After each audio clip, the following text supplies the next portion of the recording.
നിങ്ങൾ പെയിൻറ് ചെയ്ത് കഴിഞ്ഞ് പാനലിൽ ചെറിയ കുഴികളോ ഡോട്ടുകളോ കണ്ടിട്ടുണ്ടോ? അതിനെയാണ് പിൻ ഹോളിംഗ് എന്ന് പറയുന്നത്. ഈ പ്രശ്നം ഈസിയായി പരിഹരിക്കാൻ സാധിക്കും. പിൻ ഹോളിങ്ങിനെ പിറ്റിംഗ് അല്ലെങ്കിൽ പിൻ പ്രിക്സ് എന്ന് പറയാറുണ്ട്. ഈ അവസ്ഥ വരാൻ കാരണം വായു, ഈർപ്പം അല്ലെങ്കിൽ സോൾവെന്റ് നിങ്ങളുടെ പെയിന്റ് ഫിനിഷിന്റെ അടിയിൽ കുടുങ്ങിപ്പോകുന്നത് കൊണ്ടാണ്.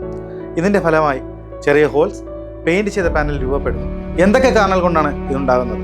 കൃത്യമല്ലാത്ത സർഫസ് ക്ലീനിങ്, കംപ്രസറിൽ നിന്ന് വരുന്ന എയർലൈനിലെ ഈർപ്പം, കൃത്യമല്ലാത്ത ഗൺ ക്രമീകരണം, കൂടാതെ സാഹചര്യത്തിന് അനുയോജ്യമല്ലാത്ത തിന്നറിന്റെ ഉപയോഗം.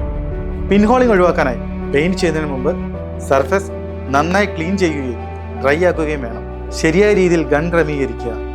കൂടാതെ നിങ്ങളുടെ സാഹചര്യത്തിന് അനുയോജ്യമായ ശരിയായ തിന്നർ ഉപയോഗിക്കുക.